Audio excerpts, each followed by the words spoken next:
So welcome everyone to the Digital Care Hub Masterclass, and this afternoon we're looking at analog to digital switchover. We're just going to give it a couple of minutes for other people to join us.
Okay, welcome everyone to Digital Care Hub Masterclass, Analog to Digital Switchover. We're going to be looking at this afternoon.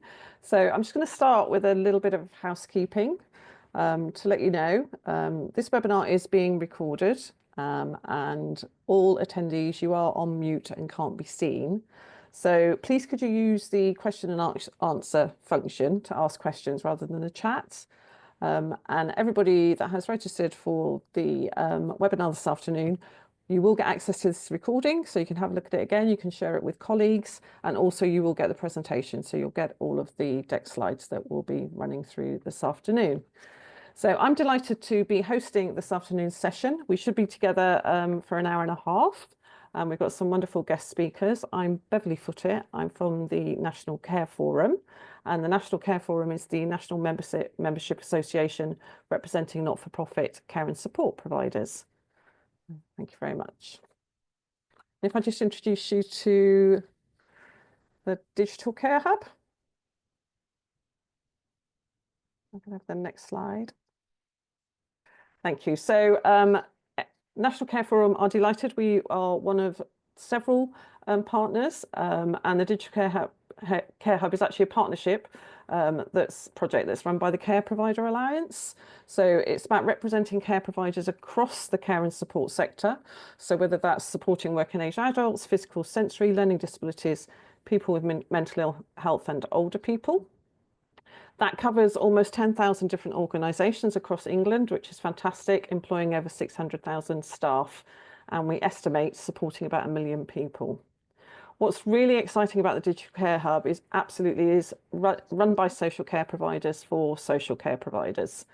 The Digital Care Hub works in partnership with all of providers, representative bodies and statutory bodies to support digital journey. It's funded by the Department of Health and Social Care and NHS England, and I'd like to pass on my personal thanks to the NHS Transformation Directorate, who have funded this webinar this afternoon, which means we can provide free access to you that are able to attend. With me today, we do have Katie and Eleanor from Digital Care Hub, so if you've got any questions specifically around some of the further work that Digital Care Hub are doing, they'll be able to come in and answer those questions. Thank you. Right, so our first expert speaker this afternoon, I'm delighted to introduce John from Openreach, and John is going to give us the kind of background information around the telecoms analog to digital switchover. So he's going to talk to us about why it's happening, why we're getting that upgrade, and what the practicalities are, what it's going to mean. So I'll hand over to you, John. Thank you very much. Thank you very much indeed, and good afternoon, everybody. Thank you, Beverly, for that lovely introduction. And thanks also to the Digital Care Hub and National Care Forum for having me today. Let me just see if I can get through the technology like all these things and put up a few slides, and then hopefully from there we can actually get some stuff up in front of you. So let me know, folks, everyone give me a shout if you can see this, and if that's the case, and hopefully you should be able to now see a screen of some description. Has that worked? Can you see? Thank you, Ev. always happy when I get a thumbs up or a nod. There's nothing worse than presenting for 20 minutes and someone says, that's great, when's the next slide coming on? And you're about 30 slides in. So it isn't 30 slides. I'm not going to be quite that boring, I hope. Thank you so much again for your time. Just to explain why I'm here, because at the end of the day, who are Openreach and why are you here and why on earth would we be interested in anything you had to say. So I'm John. I've been now with Openreach for just over 4 years. My background in this industry has both been telecommunications and the fire and burglar alarm industry. And actually, this particular program interested me because it's the biggest thing probably that's going to happen in a lifetime in the UK. It is going to be a complete upgrade of every telephone exchange in the country. The last time this happened was back in the 1980s. And there hasn't been a national campaign. A lot of people say to me, well, why haven't we seen this on the TV a lot? Wasn't this like the TV switchover a few years back, or even those who are old enough remember Y2K, the Millennium Bug? And the answer is because there are lots of players and some people will be affected and some people haven't been affected or won't be affected. It's actually meant that in many cases, the feeling is that it would actually scare more people to put something on TV than otherwise. And having said that, I am hoping that we'll hear something in the next few months that actually says there will be some kind of TV campaign. What form that takes yet, I don't know, but I would certainly welcome anything that spreads the word about this big change. But first, let's have a word about who Openreach are. Oops, sorry, I just realised I'm showing you the wrong slides, which isn't very helpful. Do apologise. One of those things where you've got the same person at the front of every set of slides, and you suddenly wonder why it is that you're not saying the right thing. So let me just show you the right slides and try that for a second. Bear with me a second. So let's see if we can get that up here. Oops, sorry, folks. It was all going so well, and then suddenly it was going not so well. So let me just see if I can get that sorted out. Sorry about this, Bev. Let me just. Yep, I think it's gone off the screen at the moment, isn't it? So let me just kind of get my slides back up again. Just while you're doing that, John, just a reminder to people again to use the Q&A as John goes through his presentation if you've got any questions. Thank you for that. Right, we'll have another crack at this. Right, this looks like it might actually be the right one. So sorry about that. It's one of these things when you end up with industry slides and they all look identical to each other, and you kind of get to the stage where you're thinking to yourself, I'm pretty sure that's not the right one. So anyway, the bit I've told you so far is true. That is my name, and as you can tell, I can't drive Zoom. In my defence, I usually use Teams all day, so that's the best you're going to get from me in terms of I think as an excuse for my completely poor behaviour. So let's see if that works a bit better. That's starting to come through, John. Yeah. So my apologies for that. It's messed up your recording now. Maybe we can do some kind of clever edit and we'll get rid of that there. So let me just see if I can get that out of the way. There we go, to one side there. Okay. Right, so hopefully you can see a bit about Openreach. Is that okay, Bev? Can you see that? Right, okay. So this is a little bit about Openreach. Openreach are the bit in the middle, really. Most people say to me, well, aren't you BT? Isn't that what you are? And the answer is a kind of yes and no. We are owned by BT Group. But actually, the reason that we make such a fuss about not being BT is because we have some 690 customers who are communications providers. So my apologies in advance if I start saying CP this and CP that. I'll try not to do that. The communications provider is a term that means your phone company. It means the people that you get your broadband services, your phone services from, maybe a phone that you've had for 40, 50 years even, and the phone company, which now like to call themselves perhaps internet service providers, ISPs, or as I say, we call them communication providers. There's some 690 the Openreach service in the UK, and then they sell on to all of us. So you and me at home, in our businesses, in our care homes, our relatives, they are the companies that sell on. So for example, Sky and TalkTalk and BT and Vodafone and Zen and Gamma. And now I've kind of run out of breath, but there are 690. So the good thing about this is that when I came into this role, my role was to reach out into different parts of the industry. Literally, I started with a blank sheet of paper and Google, and I was sent out to try and find critical national infrastructure, to start with gas, electric, water, but also those that were in vulnerable groups, care homes, just really to knock on the door and say, did you know, this is coming your way, just get yourself ready for it. These slides are available afterwards, but all you really need to know at this point is that Openreach Limited, as I said, we treat all the 690 of our customers exactly the same, and they then sell on to you and me.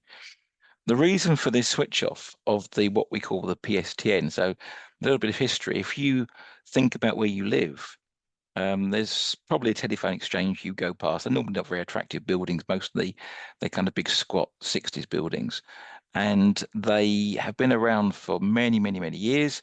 The telephone exchanges were last upgraded in the 1980s. So that means that the equipment we have in those exchanges is 40 years old. Now, you may have a few classic car enthusiasts amongst us today on the call, but 40 years is a long time for anything, particularly circuit boards in exchanges. Back in the 1980s, at that point, was the biggest transformation project we'd ever seen. And those 5,500 telephone exchanges were pretty much scooped out. All the old mechanical stuff was thrown away and new exchanges were put in there. But the truth of it is, those exchanges have been dying on their feet for a long time. So way back in 2017, BT Group, that actually owns that equipment, went off to government departments like Ofcom and said, we need to withdraw it. We need to actually close that equipment down and terminate it, because if we carry on, we're going to see wholesale exchange closures. We're going to start to see things actually breaking, and we just won't get things back up alive again. The original plan was to close this by the end of 2025. And that's now been extended to January 27. There's a lot on this slide. I just want to refer you over to the green bit and the blue bit on the right. And the green bit says in 2023, so we've just hit 2025, of course, and at some point Ofcom, who produced this report, will also produce something for 2024. So the current report is still the 2023 report. It said that if you had a fault on the old equipment, you're now 1 in 5, 20% more likely to have a fault because of the age of the equipment. But more alarmingly, as you can see in that blue box, it says that in 2023, there was also a 60% increase just in the time it takes us to fix the stuff because we can't get the parts. And sometimes there are people literally sitting in sheds soldering this stuff because it is just, as I mentioned, dying on its feet. Now, don't panic, because this looks quite complicated. And to be honest, it is. What I want to say at the start of this is you really don't need to panic about this.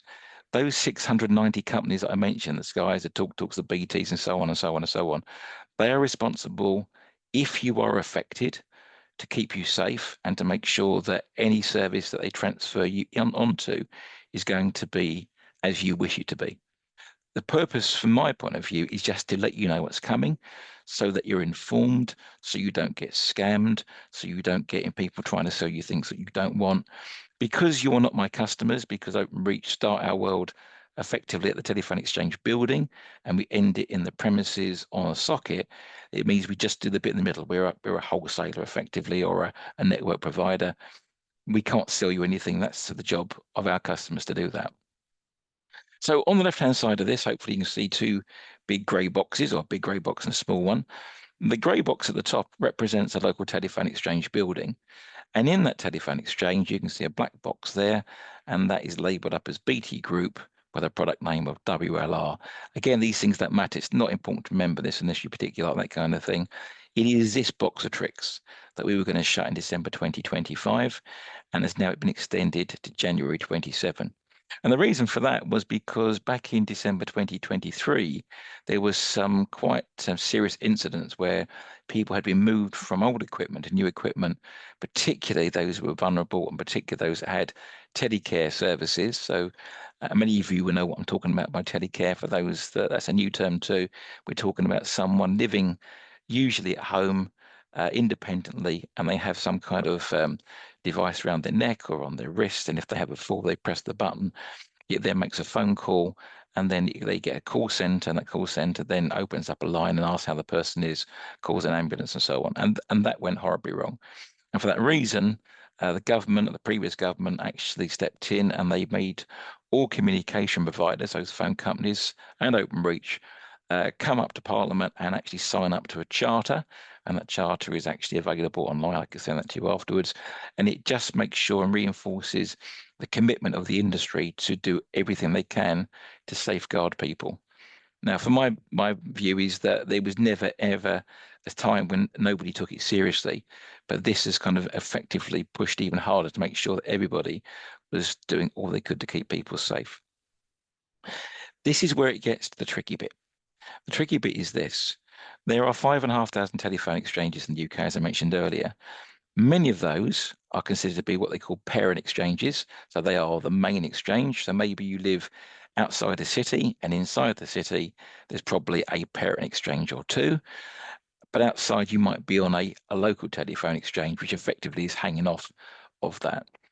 A rough rule of thumb is there's about 5,500 exchanges in the country, 4,500 children, and around about 1,000 are the parent. So what Openreach have been doing at the cost of billions, I mean billions of pounds, have been rolling out a new network, and you've probably seen that down streets and down in cities and so on, of fibre. Now, fibre is glass. It's basically strands of glass. And if you can see on my diagram down here, this top illustration is the child exchange. There's the BT equipment that's going to be switched off in January 2027. And the 30 months refers to the delay from when it was going to be done originally. The parent exchange will have the fibre, what they call the head-in. It's the brains of the fibre bit of it. So it would only be built in the parent exchange. And there are two flavors of line that come out of that. There will be something called fiber to the premises, which many of you would have heard of before.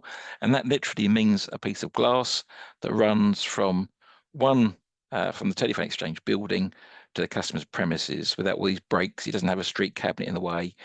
And it's great.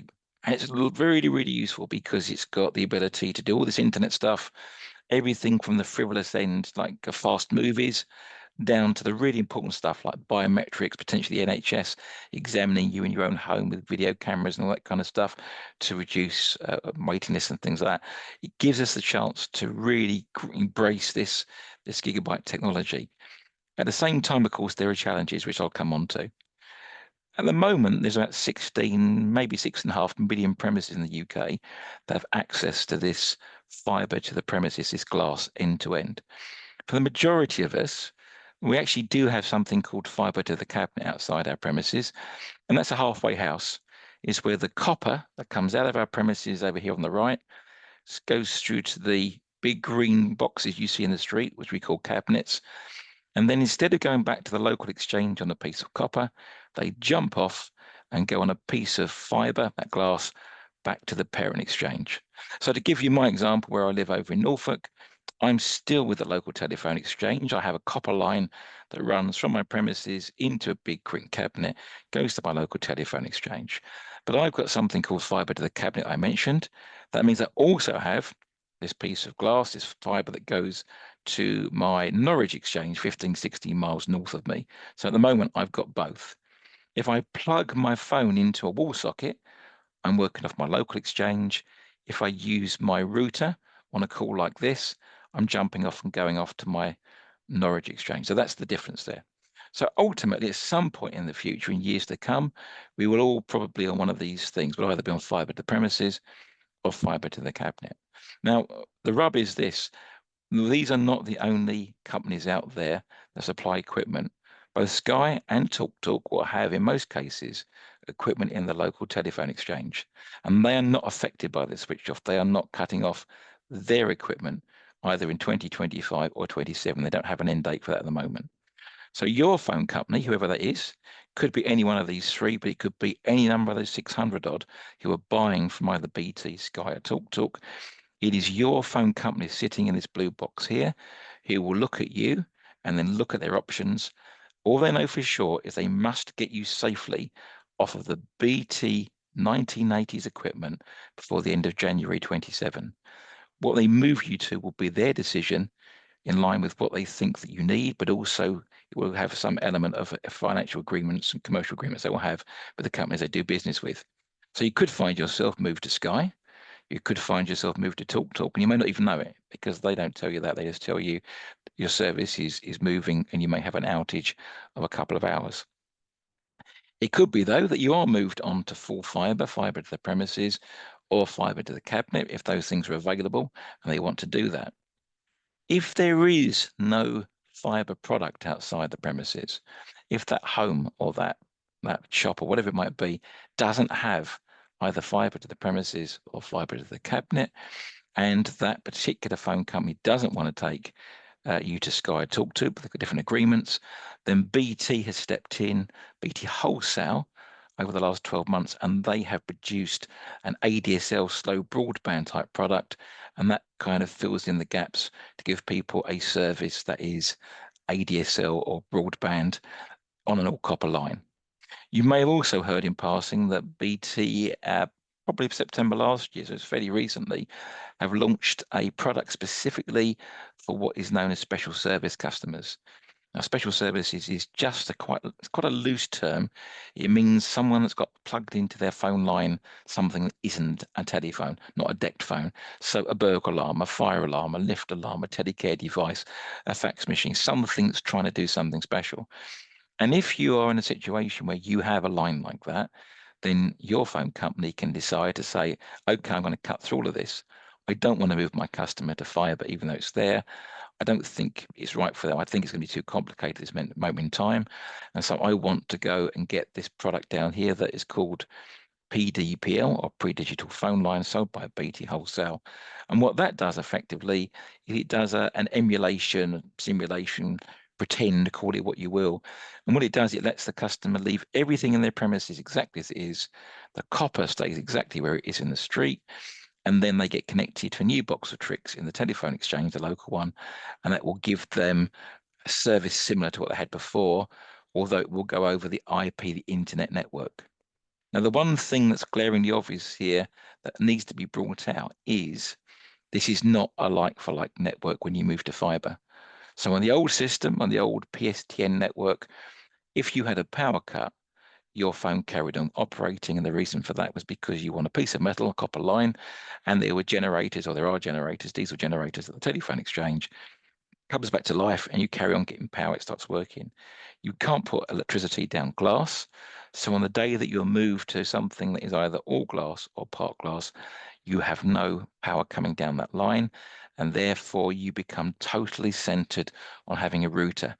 Now, many of us on this call know exactly what I mean by router, or so some people call it a hub, but ultimately you will know what it is. Some will say, well, I don't want that for that line. I don't see why I need to have it.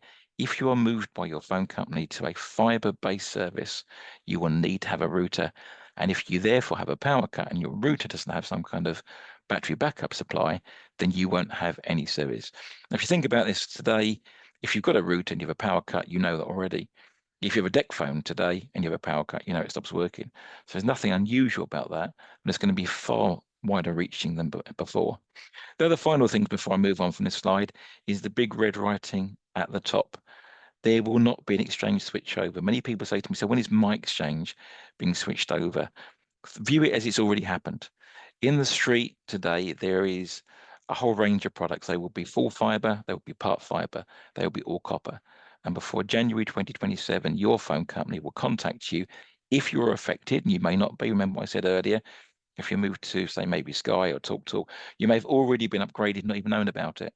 But ultimately, it will mean that you, if you're affected, you'll be contacted by your phone company in good time to move you over.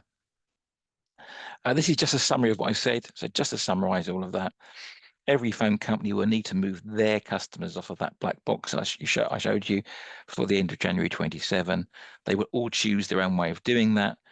It could be to FTTP, that fiber service, that glass end to end.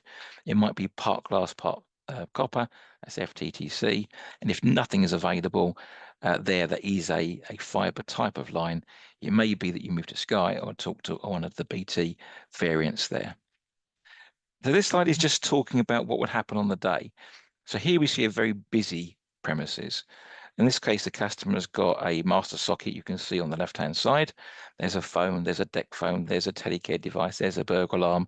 They've got a couple of extensions. On the day that they're given by their supplier for switching over or migrating to whatever they call it, they're probably saying analog to digital, something like that. What will happen is that all of the sockets within that premises, so think about your home for a minute, or your maybe it's your loved one's home, your granny, whatever it is.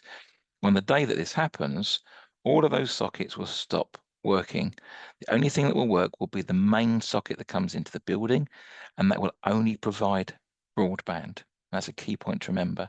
That means that a line that does not have a router on it today will have a router sent by your phone company, and that will need to be plugged in by somebody at that premises into that master socket before they switch over. Otherwise, they will lose service. And anything plugged into those extension sockets will stop working. And we'll come on to a moment to how you get those things working when your whole life now is revolving around a router. There's the router in this instance. There's the big red crosses. It says nothing's going to work there apart from the master socket. There's the router. This little black box here is indicating potentially a battery backup unit. Now, some phone companies are providing battery backup units free of charge to customers that they have listed as vulnerable. Some would then charge a certain amount depending on if that customer is not listed as vulnerable. Some don't do it at all. Some are literally moving away from it and just taking a phone number, a mobile phone number. And if you feel that you can't continue with that phone company, they may just say to you, I don't think we can support you anymore. It is actually only BT that has something called a universal service obligation, or they must provide a service if they're asked for. Others can turn around and say, well, that's it. And hopefully not many will do that, but it's a possibility. Fiber to the premises we talked about earlier, that's that glass that goes end to end. You will know for sure if you've got that or if you're getting it, because we as Openreach will be employed by our customer to come into the premises and switch over to a little white box with flashing lights on it, which is known as an ONT, or optical network terminal, people that like those terms. And effectively, it's a light box, because what you've got, if you think about the old thing you kids, you've got cartons and bits of string, and that's what you've got. You've got a light box at one end, a light box at the other, a piece of glass that joins them on. So you must have that. Why did we bring that up? Because ultimately, if you need power supply backup, if you're living in an area that has lots of power cuts, for example, then any battery backup you need needs to be both for your router and for this little box of tricks, this ONT. I'm going to leave that only for a few seconds. These are some of the use cases, some of the different things that we've discovered people use their phone line from. There may be some of you today to say, well, I'm only interested in residential, consumer customers. I'm interested in my home. I'm interested in my granny. I'm interested in that. Some of you will be from care homes, and you will have a business line that goes into some kind of data room, and you may have devices. One of these kind of things, often they call UX on the UACs, and these things effectively run the whole building almost, and they will have a line that goes out of there. I hear stories that some of these are 25 years old and they cost a lot of money to replace. So you may be looking at a way around that, but there may be all sorts of things. If you're a facilities manager on today, think about everything from, maybe you've got car park barriers, burglar alarms, fire alarms, lift alarms, anything with the word alarm in should make you cautious. Anything you're using for monitoring. You kind of don't know what you don't know. And one of the things we'd encourage you to do is just audit what you've got. A word on something called an analog terminal adapter. So earlier we said, if you move to a fiber line, then you will have a router maybe already, or maybe you'll be given a new router, or maybe you'll be given a router for the first time on that line. The idea is that if you have stuff you want to use that isn't wireless, that you will plug it in to potentially an analog port on the back of your router. So later on, if you get a chance, if you look at the back of a router, normally you've got 4 little yellow plug or sockets at the back, and you may not have it on your particular router, but if your phone company feels you need it, they will try and send you something which has got a little green. It's usually not always green. Sometimes you can see it's black. These pictures show you that on the illustration. And they are things designed, this port is designed to plug a phone into. You can plug a telephone and plug a DECT phone into it and so on. Where it starts to have problems is if you're trying to plug in things that are sending and receiving tones. So again, think about burglar alarms, fire alarms, telecare alarms, all that kind of stuff. And this is where I embarrass myself usually by trying to do an impression of beep. So here we go. So something that goes beep, beep, beep, beep, beep, beep, beep, and then it receives some digits back, beep, beep, beep, beep, beep, beep, beep. That's where we start having problems. Now, I'm not going to drag you through this whole slide. Just the last paragraph, please. I'd like to draw to your attention. The port is designed for voice calls for telephones. It isn't designed for the sending and receiving of these tones to send data. And as it says there, you start to get those tones elongated and shortened. Now, to put it this way, the 5,500 exchanges I've talked about already, the equipment is pretty much the same in all of them. When you have a router and you plug your device in the back of it and you make a phone call, because you're now making it effectively over what they call the IP network, loosely the internet. And we're all on this now. You're probably on the the IP network now. And, sometimes it goes up, that kind of stuff, and you start to get tones. Maybe you drop out. That's what's going to happen. Now, again, on a phone call, it doesn't really matter. It'll reconnect. You might kind of even miss a few words, and you feel the gaps in yourself. But when it comes to machines, they don't like it.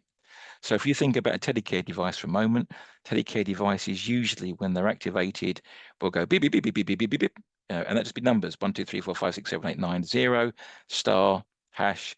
And for those fogies like me, there's even A, B, C, and D buttons still around from years ago. That those tones are still used in this world. Now, that's great. It will get you to the call center that you're dialing. But when you're using this type of equipment, the call center then usually sends back a load of digits the other direction to validate you, to kind of authenticate you. So it'll go beep, beep, beep, beep, beep, beep, beep. Who are you? And then your unit goes beep, beep, beep, beep. This is who I am. And if it likes it, if it handshakes it, you're away. The problem is if you start playing the wrong tune, because these, a 1 doesn't sound like a 1 and 2 doesn't sound like a 2, it's like playing the piano badly. You get the wrong notes and you just get two machines shouting at each other.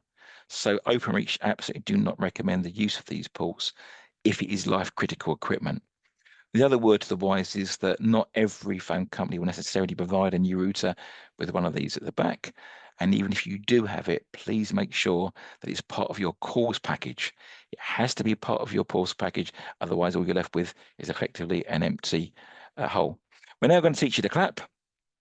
A little bit of fun, hopefully, to break up the monotony listening to me.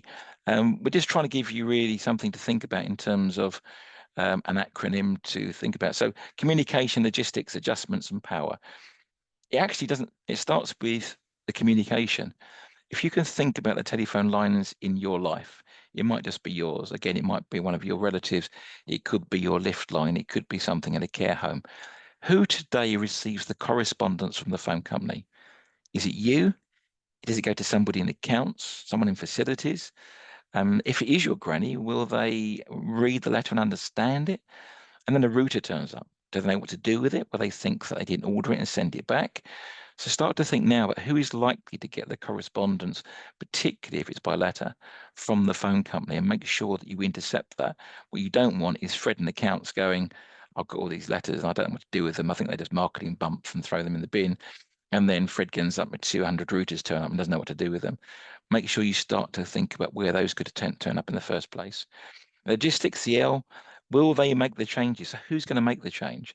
Again, if this isn't your loved one, are they going to do it themselves? Can you help them?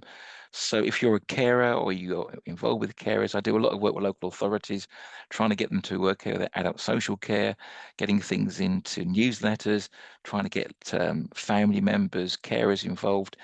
And also scammers, because there's a lot of scammers starting now, trying to make sure people don't part with money on the doors.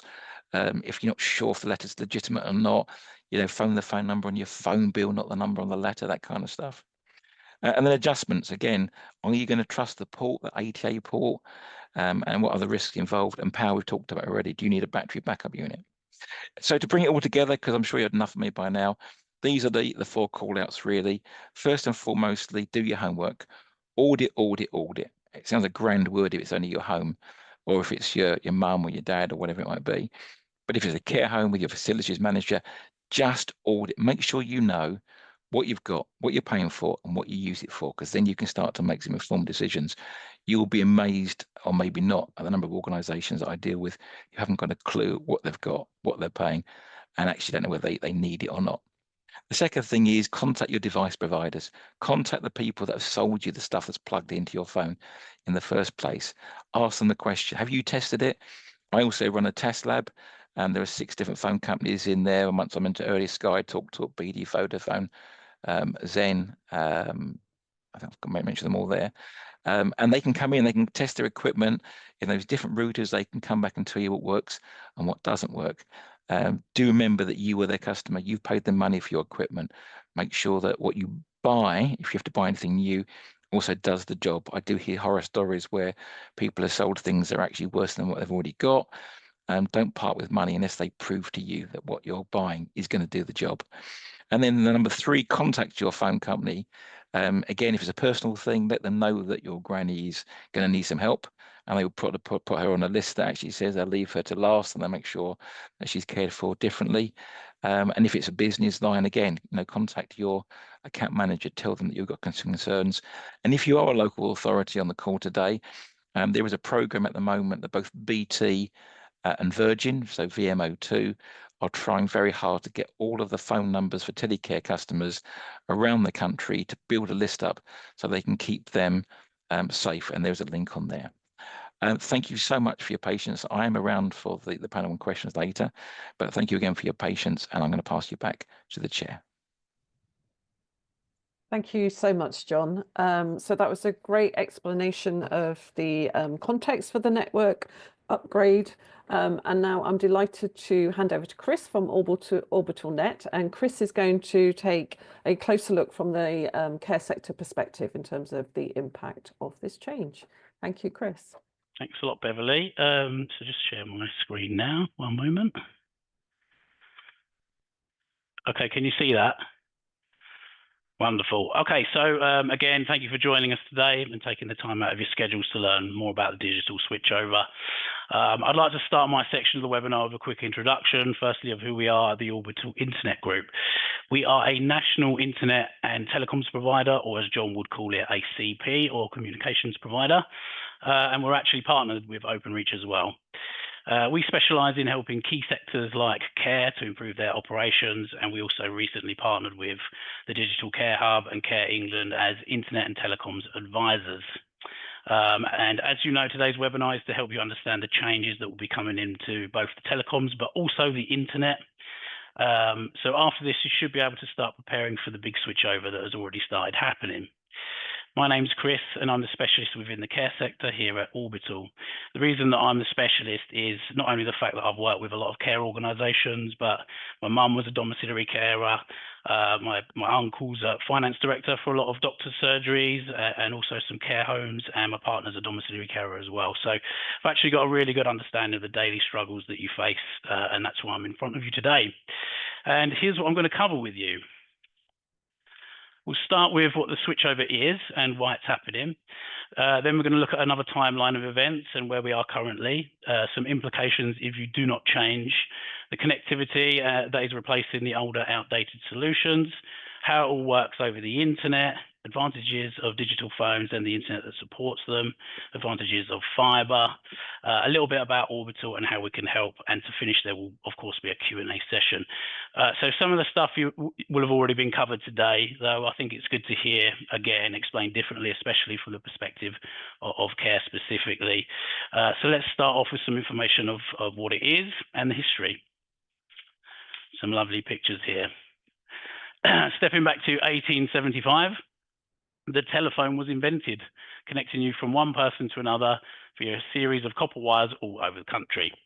The connection was a manual task carried out by a switchboard operator like in the picture, and became known as the PSTN, which stands for Public Switch Telephone Network. You don't actually need to remember the term PSTN, but that's what it stands for, in case you wondered. Really, you just need to know that they are basically the copper wires that were connected manually by the switchboard operator before a more automated step was brought in, because obviously that's quite a manual task. So with the digital revolution and the introduction of computers, the people were removed and the connection was done by a more automated system, which brought in with its standards formed what is known as the ISDN, or the Integrated Service Digital Network. Basically, when you hear the words PSTN and ISDN, all you really need to know is how the phone's connected using the copper wires. So around the year 2000, mobile phones became popular and a lot of people were not using their phone lines anymore. And then businesses started using their internet connection for their telecoms instead of the traditional system. That's because it was cheaper in a lot of senses, and this option, as the option evolved, it brought many enhanced features that the copper line handset could not offer. So as we know, BT decided to discontinue the traditional service for many reasons. Some we've become familiar with now. Here's a little timeline to explain what's been going on. Okay, so I appreciate you've seen the timeline already. Here's a little different take on it now. So around 2015, BT announced that they were going to stop all copper-based analog phone systems for reasons that you know. Eventually, all telecoms providers like us received a notification that we would eventually be unable to sell these products to you after a certain date. Openreach also announced the rollout of full fiber FTTP, which I'll explain what that is later in the presentation. Though this rollout was with the objective of future-proofing connectivity as we move to a digitized solution, which will require faster and more reliable connectivity. It soon became obvious the initial time frame wasn't realistic for FTTP to be in every home and business, so something called Sagia was launched, which came in as a temporary solution while we wait for the full fiber FTTP to roll out. Sagia allows the internet portion of your copper phone line to be used without the phone portion, which was traditionally used to make calls. The next event in the timeline was a 5-year reminder that BT would be removing the copper phone lines, so it really ramped up from there. In 2021, we all received the official stop sale announcement, so we could no longer sell analog-based phone products. Then there was a mammoth task to migrate 15 million channels over to a digitized system by 2025. That's where we are now. Obviously, we're not quite there yet. There are still millions to migrate over. So BT announced that they're going to extend that to 2027, as you heard before, for more extreme and vulnerable cases. So if you've not already migrated, I'd recommend you do it soon, because if you don't, there are implications that could undoubtedly occur, which can cause major issues for care homes, offices, and domiciliary care companies. Here are some examples of that.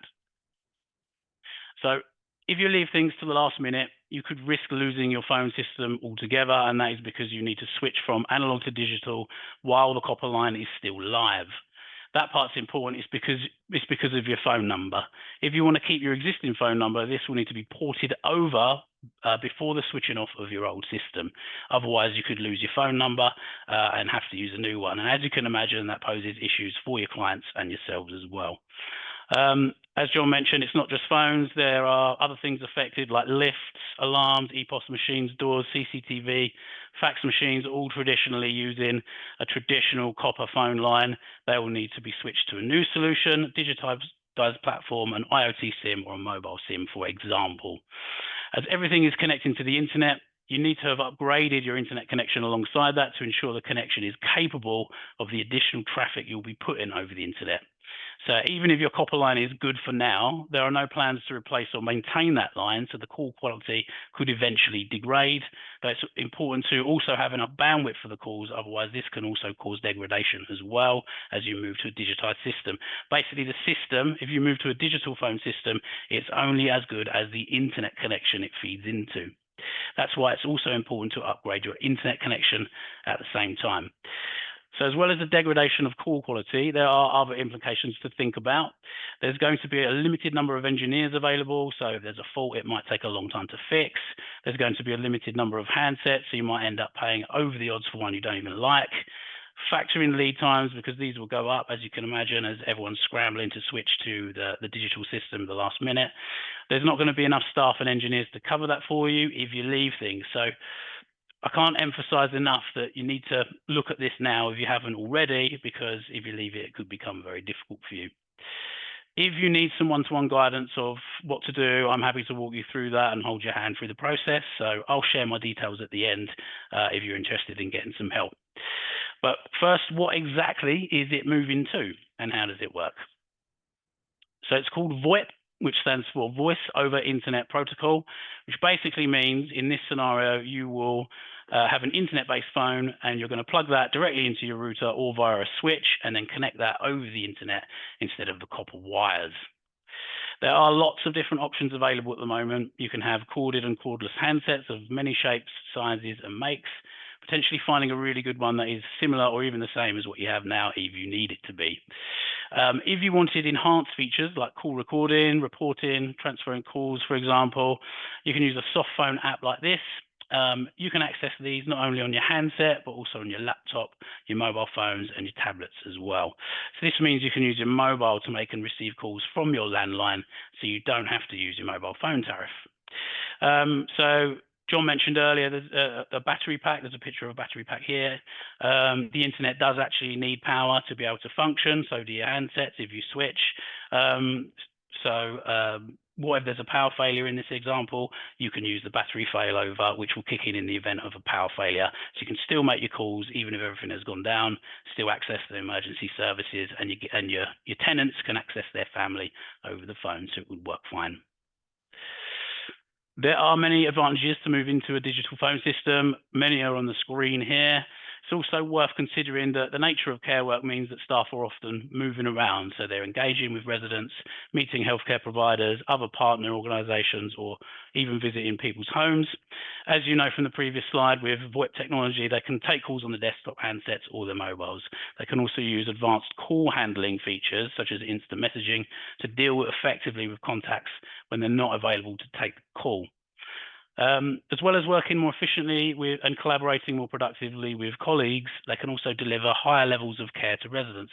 For example, they can be equipped with internet-enabled tablets loaded with apps that link directly to the GPs for ordering repeat prescriptions or reporting key health information, for example.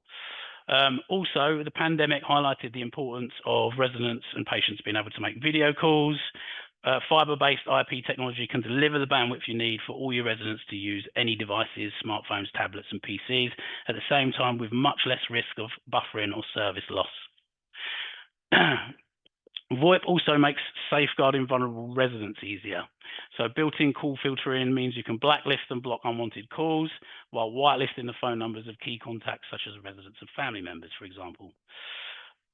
There are many other advantages as listed here on the screen, such as it being scalable, flexible, and in most cases it's cheaper.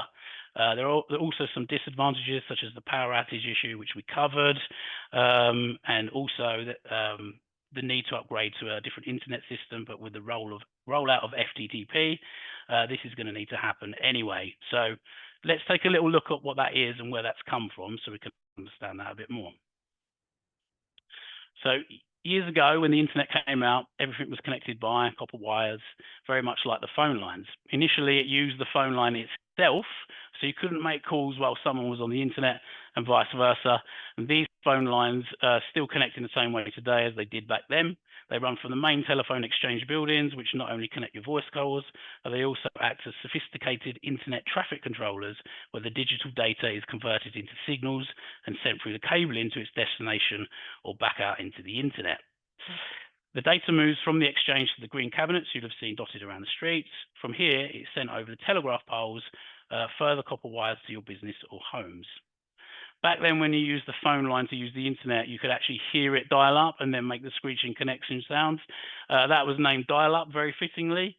Some of you probably remember it, and it wasn't fit for purpose at all. So they run a second copper line housed in the same cable. This meant that the phone line was for the phone and the second copper line was for the internet. The running of the two copper lines together was called ADSL, or asymmetrical digital subscriber line. To recap, this was copper at the start between the exchange and the green cabinet, and then copper at the end between the green cabinet and the home. These copper lines rely on electronic signals which slow down over long distances, resulting in slower speeds by the time the endpoint is reached. So that means very often in these modern times, this just isn't good enough for the usage. So then the fiber optic cable was introduced or invented. Fiber optic cables are basically very tiny glass hairs, as you know, that you can beam signal down at the speed of light. It's a much faster, more efficient way of getting data to and from a place without having to convert the electrical signals from copper.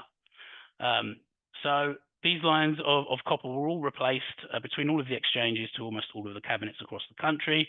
A new wave of connectivity was introduced in 2009 called superfast broadband, which is also known as FTTC, or fiber to the cabinet. This largely increased the speeds to cope with the people using the internet for traditional reasons, such as browsing and sending files. However, the restrictive copper lines were still in place from the cabinet to the final destination. As we've covered, nowadays everything is being moved to digital and connecting over to the internet. This is because the data can be stored elsewhere rather than be stored on systems and drives. We mentioned some things earlier like CCTV, alarms, payment machines, and of course phones are moving over now as well. But don't forget things like fall assistive technology, carers using pass apps and care plans, doctors using medication reports in real time, patient physiotherapy and wellbeing equipment, not to mention all of the entertainment will connect digitally too soon. Traditionally, FTTC copper broadband was not designed for this level of traffic, so the rollout of fibre FTTP was planned. So Openreach began to roll out fibre to the premises, known as FTTP, in 2010. This meant replacing all of the copper wires that connected to the cabinets, the properties, with the same fibre optic cables. The speeds in these cables can travel around 40 times faster because of the use of light to transmit the data instead of the electrical signals. Now, this is still being rolled out nationwide. We do expect about 80% of homes and businesses across the UK will have fibre to the property by around the end of this year. You might see this being ran from cabinets or something called a distribution point or a splitter or end to end, and it can come into the premises either through ducting or again using the telegraph poles. All homes and businesses connect to these distribution points, which are shared across an area, and this means at peak times you might see a reduction in performance, much the same way as a copper connection. That's because everyone's connecting at the same time and using it. There is, of course, a way to have your own private connection, and that's by using something called a lease line, which I'll talk about shortly. Though essentially, it's strongly advised to upgrade your internet connections to FTTP as a minimum to avoid major disruptions as you upgrade other things to the internet connection. So what are the options? So in the planning of new build care homes and care facilities, fibre connectivity infrastructure will now be a standard part of the specification. Therefore, it's essential to make provision for a robust, cost-effective IP solution to provide telephone, broadband, and other services. Now we understand how the internet makes its way into us. It's important to understand the different types of connections available. They all have very unique features and various degrees of capability. And there are four main types in total. So firstly, a lease line. This is what I briefly mentioned a moment ago. This is your own completely private connection. If you imagine the internet is like a series of roads all around the world for internet traffic to pass to and from, a lease line is like having your own private motorway, getting your traffic to the destination as quick as possible with no interfering traffic. So this means symmetrical upload and download speeds, no lagging, no drops in speed, and more than enough bandwidth to cater for everyone's requirements, both now and going into the future. It is the best possible option you can get. After that, we have full fibre FTTP, delivered by those end-to-end fibre optic cables we saw in the example before. This is a shared connection, which means contention at busy times, which can slow speeds, just like a public motorway. However, the speeds can be very fast, and it's the next best thing after a lease line. We then have SAGIA, which is the temporary replacement of fibre to the cabinet, or FTTC. This is basically the old copper lines that haven't been replaced by fibre optics as yet, and with the phone line element either removed or decommissioned. These speeds aren't great for the times, but everyone should have moved away from this over the next year or two. If you do still have this line in your property, then there are various things we can do to help improve those, like bonding lines together or using something wireless, which is the next thing. So last but not least, wireless fibre. This uses wireless technology such as radio or satellite to transmit the data, and this is ideal for rural areas or buildings with poor infrastructure. And this is one of our unique selling points, as we have our own wireless technology that other main providers cannot provide. So as you can see, there are many advantages to having fibre-based internet connections. In these modern times, the use of technology is ever growing. In almost every occasion, it now requires a good internet connection, meaning a business reliance on higher speeds is always becoming greater. I won't go through each point, but the main things to take away is that it will allow for an all-round smoother operation, especially as we see VoIP installed and more technology implemented. So there are probably some questions, though. I actually want to run through some common ones quickly with you. So firstly, what is the digital switchover and will it impact me? Hopefully, John and I have covered that today, but absolutely it will. You need to start thinking about switching if you haven't done already to avoid some of the implications we've both been mentioning to you. Two, do I need to tell my workforce, residents or relatives? Really, if you're switching over, it should be simple with a seamless transition. So if you're changing your phone number, then yes, you need to tell them. Or if you believe there might be a delay in migrating, then yes. Otherwise, you can talk to your communications provider, or we can help you with that. Next, I have a fibre broadband installed. Will I still be impacted by the switchover? It really depends on where you are with your digital switchover of the phone. So if you've already done it, then no. If you haven't, then yes, you could be. what will happen to my analog dedicated red phone? As it's analog, we do recommend you switch that over as soon as possible to a digitized system. Again, we can advise you on that. If everything is going digital and there is a power cut, will I be unable to reach the emergency services? So you've heard this a number of times now. Yes, you will if you switched over, because you can use a battery power pack that you can plug your router, ONT, and any phones that you need to have power. Will there be an increased cost of digital infrastructure? There shouldn't be, as the infrastructure should be in place for you. If you upgrade to a fiber line, the cost might be higher initially, but the digital phone system should actually save you money. Remember, you need to upgrade the internet line anyway, so that's something to think about. And will the switch off increase the risk of cybersecurity threats? No, there shouldn't be any changes to your current protection, but I recommend talking to your internet provider, or again, we can look into that for you.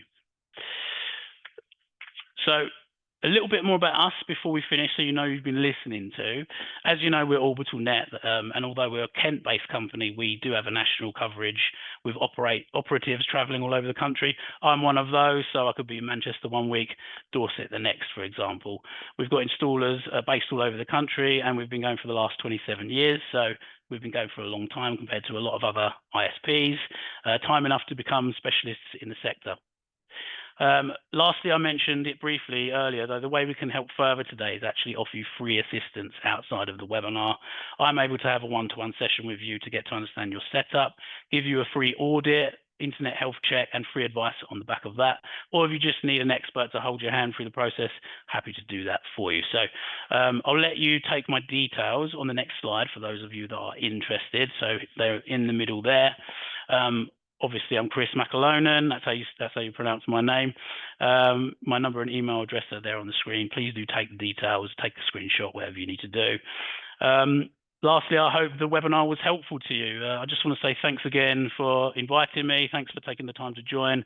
Hopefully, I'll speak to some of you soon and be able to help you. That's essentially what I do for Orbital. And I'm going to pop back to the host. We'll shortly open the floor to some questions. So if you have one, just pop it in the Q&A and we'll answer that for you. Thanks very much. Brilliant. Thank you so much, Chris, and thank you very much, John.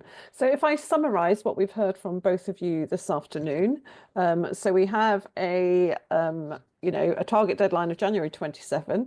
That existing analog line will be switched off. So really, doing nothing is not an option, and the clear message from both of our expert speakers this afternoon is do something now. So if your area, your region hasn't yet done the switchover, you need to start that communication straight away. And the critical relationship here is with your current communication provider. I think that message was very clear as well. In terms of preparation, fantastic offer from Orbital Net there and Chris to do those free audits and offer the advice. But really, you do need to be auditing all your equipment and systems that you're currently using and identifying what is on an analog line and what's going to be impacted. Some of you that are with us today or looking at this recording later on, you might be home care providers. So it might be that what you want to do is provide information to your customers to ensure that they're aware of the change. It might be that contacting them by telephone is your key contact method with them. And if you've got somebody who's on an analog telephone line, maybe that's how you update them if the carer is running late or if there's change in a carer, etc. So it just could be very useful that you're providing them with the information about the steps they need to do. I thought it was really helpful to understand that something physical has to happen, so that plugging in of a router. So I think that's a good reminder as well, because if that hasn't happened, then you haven't successfully done the switchover, particularly in people's own homes. And then I would think summarize as well that it's important to understand your backup options if the internet does go down or that power outage. So Chris and both John, I think, talked about they do have some backup battery length. But what I would say to you, depending on your services and how critical that is, you need to be asking the provider the length of that battery as well. And is that sufficient? And I guess what I would say from my perspective is you need to push back on that communications provider. I think both John and Chris have kind of said this is an opportunity to improve things. So you need to get the best out of this switchover. And so you need to be asking those questions of your provider. So hopefully that was a useful summary. I'm just checking to see if we've got anything in the Q&A. Okay, I don't think we've got any questions that have come through. I'll just give it another minute to see if anybody's got any questions as we come to the end of the session. Hopefully you found it to be very useful. And like I say, the message is go away from here and you need to take some action. So yeah, don't do anything. Have a look back at the recording, have a look at the presentation slides that are going to be sent out to you, and get preparing. And again, I repeat, you know, Orbital are offering you that free audit as well, which will be very helpful. Okay, so I don't think we've got any questions coming in. So I will formally thank our expert speakers, John from Openreach and Chris from Orbital. Huge thanks to Digital Care Hub, Katie and Eleanor for organising the webinar. And thanks again to the funding that's come through from NHS Transformation Directorate that's enabled us to provide this webinar this afternoon. So I'm going to let you all go and have a little bit of time back. And thank you again for finding the time to join us in your busy schedules. Thank you, everybody. Hey, thanks, Bye-bye. everyone. Bye. Thank you. Bye-bye.